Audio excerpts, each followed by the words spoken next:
Emma's shoulders ached as she turned the key in her front door. After 12 hours at the marketing firm where she'd been pushing for a promotion, all she wanted was a hot shower and the comfort of her own bed. The house smelled different, cinnamon and cloves, scents that belonged to holiday gatherings, not random Tuesdays in April. Then she heard the laughter from the kitchen. Her husband Mark's deep chuckle mingled with a higher, more nasal sound that made Emma's stomach tighten. Judith was here. "Emma, there you are." Mark appeared in the hallway, his face flushed with excitement. He wrapped her in a hug that felt genuine but distracted. Mom arrived early. Surprise? Judith appeared behind him, perfectly coiffed as always, designer luggage already neatly arranged by the staircase. "Emma, darling, you look tired." The pause before the last word carried volumes. Emma forced a smile. "Long day." "It's lovely to see you, Judith." The lie came easily after 3 years of marriage. She'd learned that keeping peace with Mark's mother meant swallowing small indignities like bitter pills. That night, after a dinner where Judith dominated the conversation with stories about Mark's childhood achievements, Emma longed for the sanctuary of her bedroom. She excused herself to shower, letting the hot water wash away the day's stress and Judith's subtle criticisms. When she emerged in her pajamas, she found Mark standing awkwardly in the hallway. "Hey, so, slight change of plans," he said, not quite meeting her eyes. "Mom's going to take our room." Emma blinked. What? "Why?" "Her back's been acting up. Our mattress is better for it. We have a perfectly good guest bed. Sleep in the guest room and be grateful my mom even wants to stay." He cut her off, his tone suddenly sharp. "She doesn't visit often, Emma." The words hit like a slap. Emma stood frozen as Mark turned away, heading back downstairs to his mother. Numbly, she walked to their bedroom, where she found Judith already unpacking, her things spread across Emma's dresser. Worse still, Judith had settled onto Emma's side of the bed, flipping through a magazine as if she belonged there. "I hope you don't mind, dear," Judith said without looking up. Mark insisted. Emma retreated without a word, gathering her toiletries and a change of clothes before heading to the guest room. The space felt cold and impersonal, despite being in her own home. As she slid between unfamiliar sheets, tears pricked at her eyes. It wasn't just about the bed. It was about Mark choosing his mother's comfort over hers, about feeling like a visitor in her own marriage. Sleep came fitfully, dreams tangling with memories of other times Mark had prioritized his mother's wishes. By morning, exhaustion had hardened into something colder. Emma dressed for work earlier than necessary, needing to escape the house before confronting either Mark or Judith. But as she passed the kitchen, she overheard them talking. The look on her face, Mark was saying, followed by Judith's tinkling laugh. "Priceless," his mother agreed. She had no idea. Emma froze, the realization washing over her like ice water. They were laughing at her. Her discomfort, her displacement, it was amusing to them. Something broke inside her then, a final thread of patience, or perhaps hope. That evening, Emma didn't go straight home. She sat in her car outside her sister Olivia's apartment building, trying to find the words to explain what had happened. How did you tell someone that your husband had made you feel like an unwelcome guest in your own home? That he'd laughed about it with his mother? Olivia listened without interruption as Emma recounted the previous night, her expression darkening with each detail. "That's not okay, Em," she said finally. "Not by any stretch." "Am I overreacting?" Emma asked, hating the uncertainty in her voice. "Hell no. If Jason ever pulled something like that with his mother, I'd be gone so fast his head would spin." The validation steadied Emma. She wasn't crazy for feeling hurt. This wasn't normal. When she finally returned home, the house was quiet. A note on the counter informed her that Mark and Judith had gone out to dinner. Emma moved through the rooms like a ghost, touching familiar objects that suddenly felt foreign. In their bedroom, currently Judith's bedroom, she looked at the photographs on the wall. Her wedding day, their honeymoon in Greece. Mark's arm around her, both of them smiling. Had she imagined the love she thought they shared? Emma packed methodically, selecting only what she needed for a few days. On the kitchen table, she left a note. Staying at Olivia's until I feel respected in my own home again. Please don't call. The drive to her sister's apartment felt like crossing a boundary. Emma had never walked out before, had always been the one to compromise, to smooth things over. But as she settled into Olivia's guest room, a space that felt more welcoming than her own home had last night, she felt a strange sense of peace beneath the hurt. Her phone buzzed repeatedly that evening, Mark finally noticing her absence. Emma silenced it, not ready to hear his excuses or apologies. She needed time to think, to decide what this meant for their marriage. Meanwhile, across town, Mark stared at his unanswered texts with growing panic. She's not responding, he told his mother, who was washing dishes with unusual vigor. Give her space, Judith advised. Women need to process their emotions. But as the evening stretched into night with no word from Emma, Mark's anxiety escalated. This isn't like her. Something's wrong. Judith dried her hands slowly, a realization dawning. Did we ever show her the guest room? Mark stared at his mother. What? The surprise. Did we actually show her what we did to the guest room? The blood drained from Mark's face. No. I was waiting for the right moment, and then we got distracted with dinner and... He broke off, horror spreading across his features. She doesn't know. Judith closed her eyes briefly. We never explained the punchline. Their plan had been simple. Temporarily displace Emma to the guest room, where she would discover they had completely redecorated it as a luxury retreat. New furniture, high-thread count sheets, mood lighting, and a small wine fridge stocked with her favorites.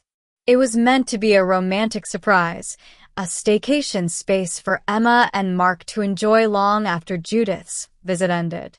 Instead, they had only delivered the setup without the payoff. Emma had experienced the displacement without discovering the gift behind it. I need to fix this, Mark said, already reaching for his keys. Judith placed a hand on his arm. No. I need to fix this. This was my idea, and I'm the one who's going to make it right. Emma woke to knocking. Disoriented in the unfamiliar room, she fumbled for her phone. 7:15 morgens. Who would be at Olivia's door this early? Her sister's voice drifted down the hallway, followed by another that made Emma sit bolt upright. Judith. She's staying here, yes, Olivia was saying, her tone cool. But I don't think she wants to see either of you right now. I understand completely, Judith replied, her voice lacking its usual imperious quality. But I need 5 minutes. Please. Emma wrapped herself in Olivia's spare robe and cautiously approached the living room. Judith stood just inside the doorway, looking uncharacteristically disheveled. No makeup, hair pulled back in a simple ponytail, wearing what appeared to be the same clothes from yesterday. Emma, Judith said, relief washing over her face. Thank goodness. What are you doing here? Emma asked, keeping her distance. Making things right. Or, at least trying to. Judith glanced at Olivia. Could we have a moment? Olivia looked to Emma, who nodded reluctantly. Once they were alone, Judith sank onto the couch, suddenly looking every one of her 62 years. We made a terrible mistake, she began. Mark and I. What you experienced last night, It wasn't what we intended. Emma crossed her arms. You intended to make me feel unwelcome in my own home? No. God, no. Judith ran a hand over her face. We intended to surprise you. The guest room. We've been planning it for weeks. Mark took time off work while you were at the office. We redecorated it completely. Emma frowned, confusion replacing some of her anger. Redecorated? It was supposed to be a gift. A special space just for you and Mark. New furniture, luxury bedding, that reading nook you've always wanted. Judith's eyes filled with tears. The plan was for me to temporarily take your room, so you'd go to the guest room and discover what we'd done. But we got so caught up in the setup that we never actually showed you the surprise. The pieces began to fall into place. So, when I heard you laughing about the look on my face, we were talking about how surprised you'd be when you saw the room. Not. Judith trailed off, realization dawning. Oh, Emma, you thought we were laughing at your discomfort. The misunderstanding hung between them, both painful and absurd. Emma sank into a chair, processing this new information. Marriage needs 3 things, Judith said softly. Communication, respect, and knowing when a joke has gone too far. My son failed at all 3 yesterday, but he loves you dearly. We both do in our way. The sincerity in Judith's voice was impossible to dismiss. This wasn't the polished, sometimes condescending woman Emma had come to know. This was a mother worried about her son's marriage, taking responsibility for her part in the misunderstanding. He's beside himself, Judith continued. Hasn't slept. Wanted to come himself, but I insisted on fixing what I helped break. She reached into her purse and pulled out a key. This is for the guest room. The door's been kept locked because we weren't finished. But it's ready now. Will you at least come see it before you decide anything else? Emma looked at the key, then at her mother-in-law's hopeful expression. I need to get dressed. 20 minutes later, Emma stood in front of her own house, Judith waiting respectfully by the car to give her space. The morning sun cast long shadows across the familiar walkway as Emma approached the door. It opened before she could use her key, revealing Mark's haggard face. Emma, he breathed, relief and anxiety warring in his expression. He stepped back, not presuming to touch her. I'm so sorry. I never meant. Show me the room, Emma interrupted, not ready for apologies until she understood everything.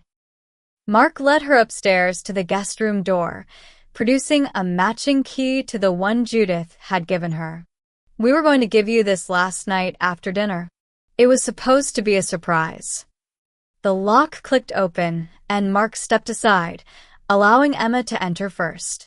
What she saw took her breath away. The transformation was stunning. Emma stood frozen in the doorway, her breath caught in her throat as she took in what had once been their plain guest room. Gone was the utilitarian space with its mismatched furniture, the wobbly IKEA dresser they'd bought secondhand, the lumpy mattress that had survived from Mark's bachelor days, the faded beige walls that they'd always meant to repaint but never found the time. In its place stood a sanctuary that seemed plucked directly from Emma's dreams she hadn't even fully articulated to herself, let alone to Mark. The walls had been painted a soft sage green. Not just any green, but the exact shade Emma had once pointed out in a home magazine during a lazy Sunday morning in bed nearly a year ago. That's so peaceful, she'd murmured then, before turning the page. Mark had remembered. The color caught the morning light streaming through the windows, creating an atmosphere of tranquil warmth that immediately eased the tension Emma had been carrying in her shoulders. A luxurious queen bed dominated the space, positioned perfectly to catch both the morning light and offer a view of the maple tree in their backyard, something Emma had often mentioned she wished their master bedroom did. The bed was dressed in crisp white linens that looked impossibly soft, topped with an array of pillows in varying shades of green, cream, and the palest blue. A hand-woven throw blanket in a herringbone pattern, identical to one Emma had lingered over but not purchased during their anniversary trip to Vermont, lay folded neatly at the foot of the bed. Beside the bed stood a small wine refrigerator, its glass door revealing several bottles of her preferred rose. Not the expensive kind that felt like a special occasion splurge, but her everyday favorite, the one she reached for after particularly challenging days at work. A pair of stemless wine glasses sat on top, alongside a small silver tray that held a bar of the dark chocolate she loved but rarely bought for herself. The reading nook Judith had mentioned occupied the bay window, transformed from what had been a neglected corner piled with storage boxes. Now it featured a cushioned window seat upholstered in a fabric that complemented the wall color, deep enough to curl up on with a book. Custom bookshelves flanked the window, already populated with several volumes from Emma's to-read list that had been sitting untouched on her nightstand for months. A small table of polished walnut stood within arm's reach of the seat, perfect for holding a cup of tea or glass of wine. A delicate ceramic lamp with a hand-painted shade cast a warm glow over the space. Fairy lights had been strung along the ceiling, creating a canopy of soft illumination that transformed the room into something magical even in daylight. Emma could imagine how they would look at night, like stars brought indoors, creating an intimate universe separate from the stresses of everyday life. On the bed lay a handwritten note in Mark's familiar scrawl, the slightly messy penmanship she'd come to associate with birthday cards and anniversary notes. For the woman who deserves her own retreat. I love you more than words can say. The simplicity of the message brought unexpected tears to Emma's eyes. Not flowery apologies or grand declarations, just a straightforward acknowledgement of what she deserved: space, consideration, love. Emma moved through the room in silence, her fingertips trailing over surfaces as if to confirm they were real. She touched the soft throw blankets, marveling at their texture. She opened the drawer of the bedside table to find her favorite chocolates, the expensive truffles she only bought as a special treat, arranged in a small wooden box. A lavender sachet tucked in the corner released its calming scent when disturbed. The dresser, a beautiful piece of furniture that matched the bedside tables, held fresh pajamas in her size, still with tags attached, and a silk robe in a deep emerald that Emma had admired in a boutique window months ago but had deemed too extravagant. How had he remembered that? On the walls hung framed photographs of places she'd always wanted to visit: the lavender fields of Provence, the coastal cliffs of Ireland, the cherry blossoms of Kyoto. Not generic travel posters, but artistic black and white prints that would have required research and careful selection.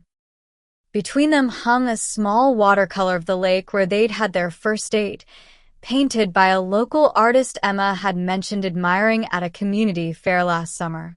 Every detail, from the reading lamp with adjustable brightness to the small humidifier in the corner, Emma always complained about dry air affecting her sleep, had been chosen with her in mind. This wasn't a hastily assembled guest room makeover. This was months of observation, of listening, of noting small preferences and passing comments that Emma herself had forgotten making. "We've been planning it for months," Mark said quietly from the doorway, confirming her thoughts. He remained there, not entering the space, as if understanding that this moment of discovery belonged to Emma alone. Mom came early to help finish it. The idea was for you to have a space that was just yours, somewhere to decompress after work, read without interruption, or... He hesitated, a vulnerability in his voice that Emma rarely heard. Somewhere for us to escape to, like a staycation in our own home. Emma turned slowly, taking in her husband's appearance properly for the first time since entering the house. His hair was disheveled, dark circles shadowed his eyes, and his clothes looked slept in. He'd clearly been awake all night, worrying, waiting. The sight stirred something in her chest. Not forgiveness, not yet, but a softening of the hard knot of hurt that had formed there. The thoughtfulness behind the gesture was undeniable. This wasn't the action of a man who didn't respect his wife or who took her for granted. This was a labor of love that had gone terribly wrong in its execution. The room represented hours of planning, of careful selection, of attention to details that many spouses would never notice, let alone remember and incorporate into a surprise. "Why didn't you just tell me?" Emma asked, turning to face him fully. The question wasn't accusatory, but genuinely puzzled. All this care, all this consideration, and then the careless words that had sent her fleeing from her own home. Mark ran a hand through his already disheveled hair, making it stand up even more wildly. "We wanted it to be a surprise. Mom suggested the whole she'll take your spot thing as a way to get you in here naturally." He winced visibly, the memory clearly painful. "It sounded better in theory. We thought you'd protest a little, then we'd direct you here, and—" He gestured helplessly, surprise. Emma nodded slowly, the scenario playing out in her mind. She could see how it might have worked, in some alternate universe where Mark hadn't snapped at her, where she hadn't overheard their laughter and misinterpreted it. And the comment about being grateful your mom even wants to stay? The words still stung, even now, standing amid such tangible evidence of his love. Mark's face fell, shame washing over his features. "I was stressed. We'd been working all day to finish before you got home, painting touch-ups, arranging furniture, hanging the lights. When you questioned the arrangement, I just reacted badly." He swallowed hard. "It's not an excuse. It was a horrible thing to say. I knew at the moment the words left my mouth, but then you looked so hurt, and I didn't know how to fix it without ruining the surprise, and I just froze." Emma sat on the edge of the new bed, feeling the plush mattress give beneath her, firm but yielding, exactly how she preferred it. The hurt was still there, but now tangled with confusion and the undeniable evidence of Mark's good intentions. The cognitive dissonance was difficult to reconcile. The man who had dismissed her so callously was also the man who had created this thoughtful sanctuary. "I thought you were both laughing at me," she said quietly, voicing the thought that had driven her from the house. "This morning in the kitchen." Horror spread across Mark's face, his eyes widening with realization. No. God, no. "We were talking about how surprised you'd be when you saw all this." He gestured to the room, encompassing all the careful details. "I would never laugh at your discomfort, Emma. Never." Emma believed him. That was perhaps the most confusing part of all. She knew, bone deep, that Mark wasn't cruel. Thoughtless sometimes, yes. Prone to saying the wrong th. And them. Filled with 3 years of marriage, countless small moments of love and misunderstanding, and the weight of this particular mistake. Emma thought about the early days of their relationship, when communication had seemed so effortless. When had they started assuming instead of asking? When had they begun to interpret each other's actions through lenses of past hurts rather than present intentions? "I need time," Emma said finally, the words difficult but necessary. "This is beautiful, and I appreciate the thought behind it. But what happened last night? How easily you dismissed my feelings, how quickly you prioritized your mother. That hurt, Mark." Deeply. He nodded, accepting her words without defense. There was a maturity in his response that touched Emma, No desperate attempts to explain away her feelings, no minimizing of the hurt he'd caused. Just acknowledgement and respect for her needs. I understand. Whatever you need. I'm going to stay at Olivia's for a few more days. I need to think. Of course. The pain in his eyes was evident, but he didn't argue or try to persuade her otherwise. The room will be here if you're ready. The if hung between them, a small word carrying the weight of their future. Emma felt its significance, the acknowledgement that she had a choice to make, that reconciliation wasn't guaranteed simply because the intention behind the hurt hadn't been malicious.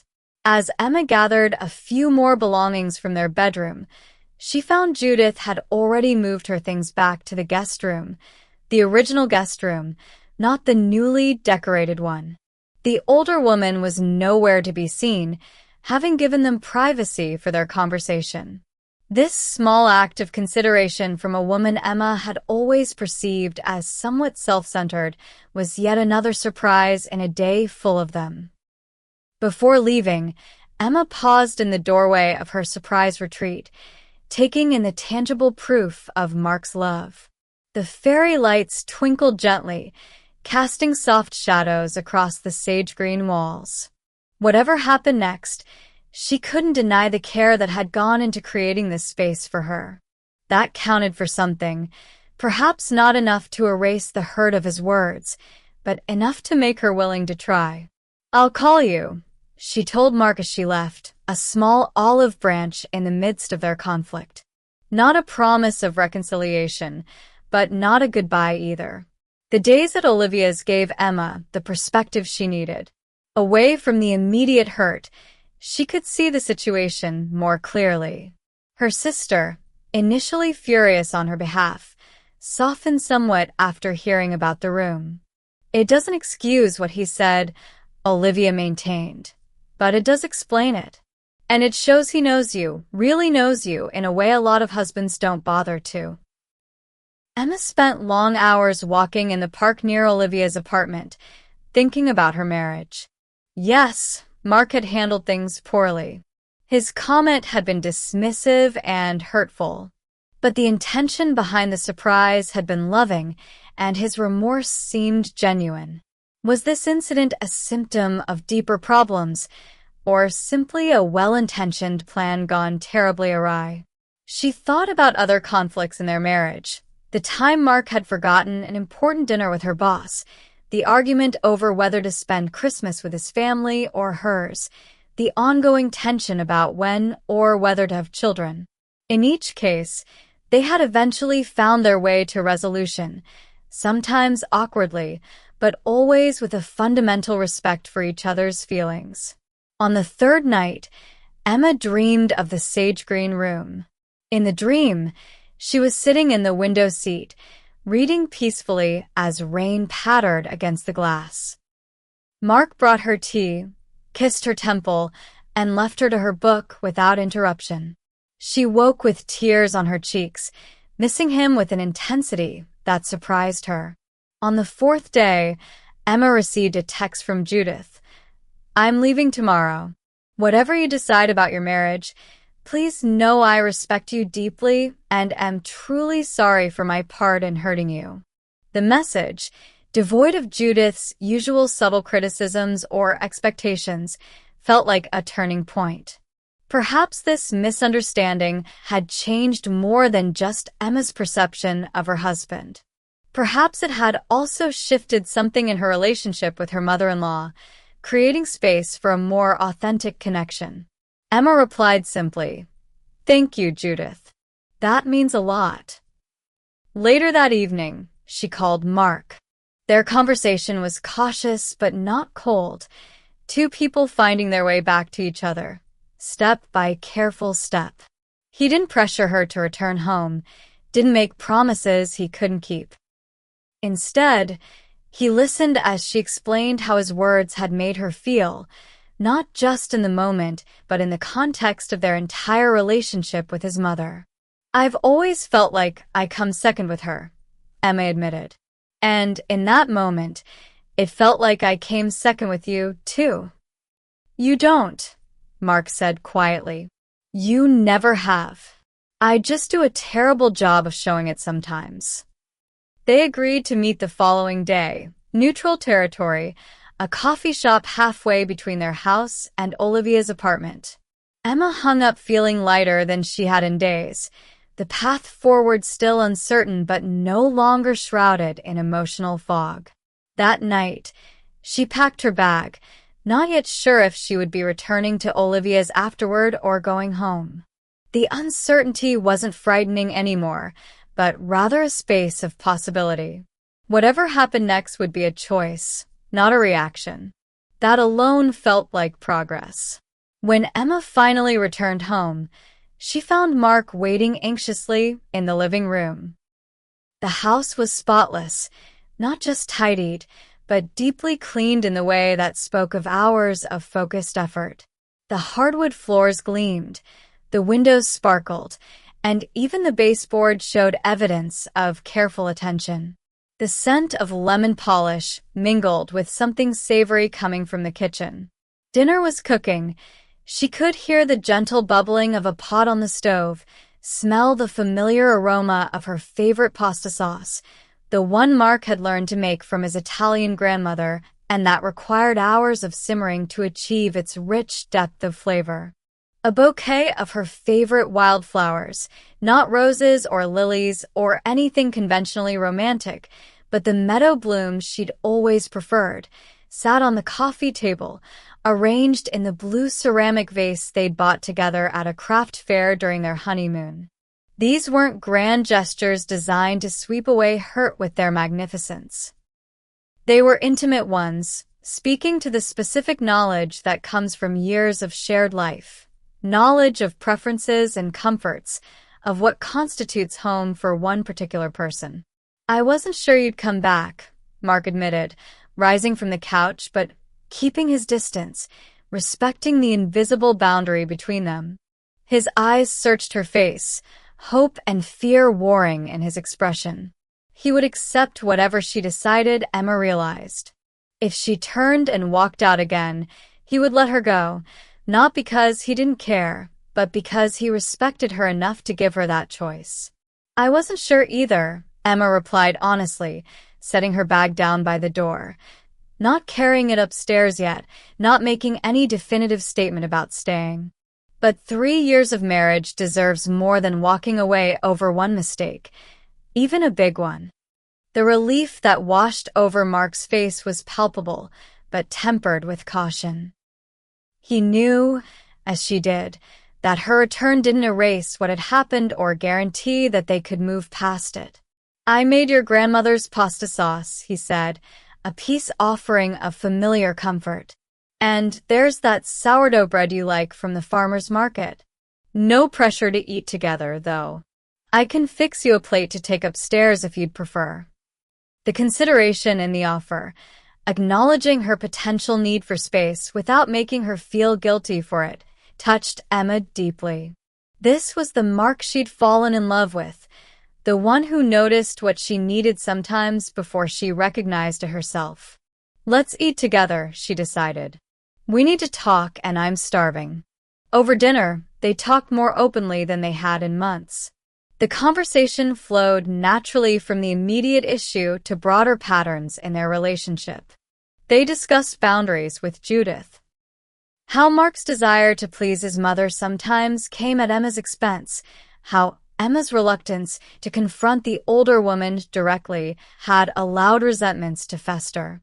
I need you to be on my team, Emma explained, twirling pasta around her fork. Not taking sides against your mother, but acknowledging when she oversteps and supporting me in establishing boundaries. Mark nodded, really listening rather than just waiting for his turn to speak. And I need you to tell me directly when something bothers you, instead of hoping I'll notice or withdrawing when I don't. They talked about Mark's tendency to dismiss Emma's feelings when they were inconvenient or threatened to disrupt his plans, a pattern that had appeared in smaller ways before the guest room incident. About Emma's reluctance to confront issues directly, preferring to withdraw rather than engage in conflict, which often left Mark confused about what he'd done wrong. "I want to do better," Mark promised as they moved from the dining table to the living room couch, physically close but still emotionally cautious. His hand rested near hers, not quite touching. For you. "For us." "Me too," Emma agreed, bridging the small gap between their hands, her fingers lightly covering his. The contact felt significant, a physical manifestation of her willingness to reconnect. "And I do love the room. The thought behind it means everything." Mark's smile was tentative but genuine. "Maybe we can think of it as a new beginning. A space that represents what we want our marriage to be: thoughtful, peaceful, a retreat from the world rather than another source of stress." That night, they slept in their own bed, the familiar comfort of their shared space a reminder of what they'd almost lost through miscommunication and assumptions. They didn't make love. That would come later, when the emotional reconnection had solidified. But they did hold each other, Emma's head tucked against Mark's shoulder in the way that had always felt like coming home. In the weeks that followed, they worked to rebuild the trust that had been shaken. It wasn't always easy. Old patterns reasserted themselves at times, requiring conscious effort to recognize and redirect. Mark made a conscious effort to prioritize Emma's feelings, especially when it came to his mother. When Judith called to invite them for Thanksgiving, he consulted with Emma first rather than accepting automatically, and supported her suggestion that they host the holiday themselves this year. Emma practiced expressing her hurt directly rather than retreating. When Mark scheduled a weekend golf outing without checking their calendar, forgetting they'd tentatively planned a hike together, she told him immediately how it made her feel rather than silently rearranging her plans and harboring resentment. The new room became a symbol of their commitment to creating space for each other's needs within their marriage. Emma used it as intended, a retreat after difficult days, a quiet place to read or simply be alone with her thoughts. But she also invited Mark to join her there sometimes, sharing the sanctuary rather than using it as a place to withdraw from him. They established a monthly check-in date, an evening dedicated to discussing what was working in their relationship and what needed attention. These conversations weren't always comfortable, but they prevented small irritations from growing into relationship-threatening conflicts. 6 months later, Mark's birthday approached. Emma had been planning for weeks, coordinating with friends from across the country, and, surprisingly, with Judith. The two women had developed a new relationship in the aftermath of the guest room incident, as they now called it, one built on mutual respect rather than polite tolerance. Their weekly phone calls had begun as a way to coordinate the surprise for Mark, but had evolved into genuine conversations. Emma discovered that beneath Judith's sometimes prickly exterior lay a woman with a sharp wit and surprising vulnerability. Judith, in turn, came to appreciate Emma's steadiness and the depth of her love for Mark. "He's lucky to have you," Judith told Emma during one of their planning calls. "I haven't always made it easy for you to feel welcome in his life, in our family. I'm trying to do better." "We both are," Emma replied, recognizing the olive branch for what it was. On the evening of Mark's birthday, Emma casually announced over dinner, "Your mom's coming to visit tonight." Mark looked up from his plate, surprise evident in his raised eyebrows. "Tonight? You didn't mention that." "Last-minute thing," Emma replied with a shrug that didn't quite hide her anticipation. "Oh, and sleep in the guest room and be grateful my mom even wants to stay." The echo of his own words from months ago made Mark freeze, fork halfway to his mouth.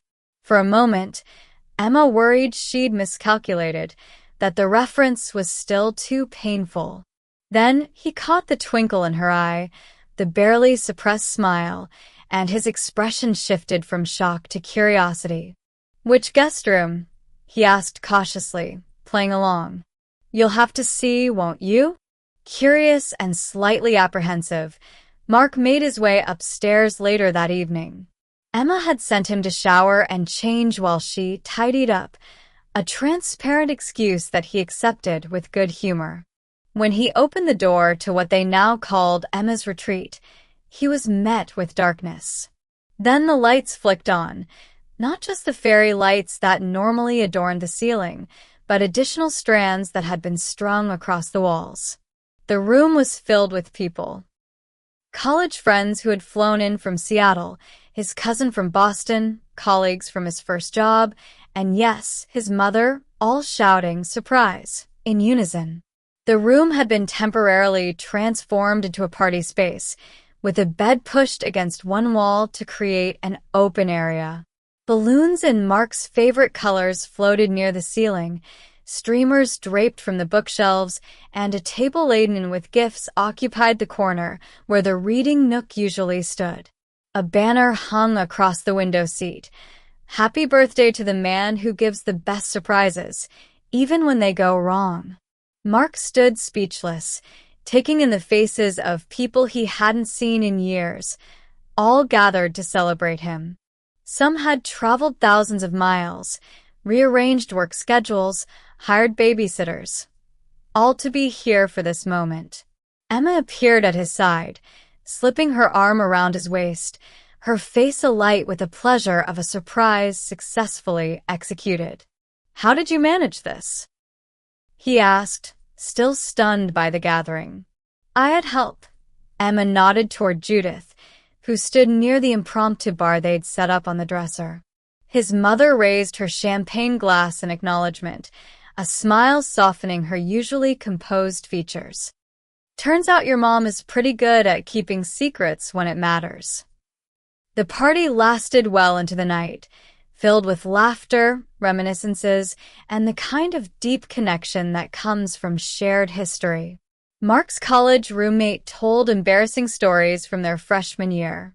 His cousin brought old family photos that had everyone howling at Mark's teenage fashion choices. Colleagues shared inside jokes from projects long completed.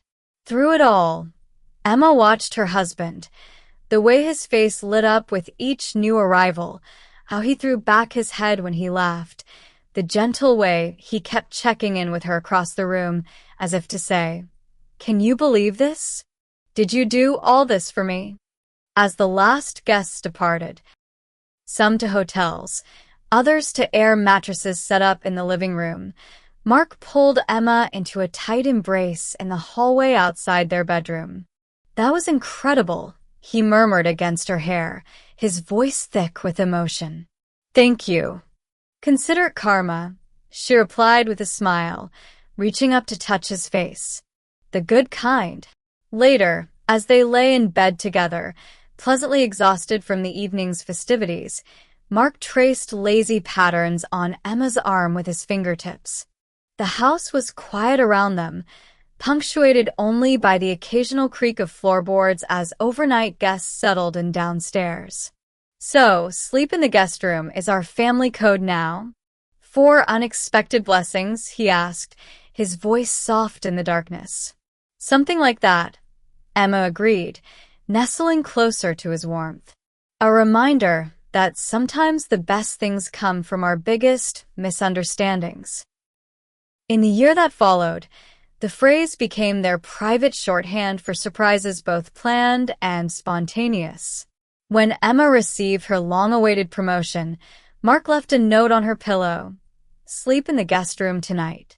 She found champagne chilling and a new outfit for her first day in the new position laid out on the bed, along with a card expressing his pride in her accomplishment.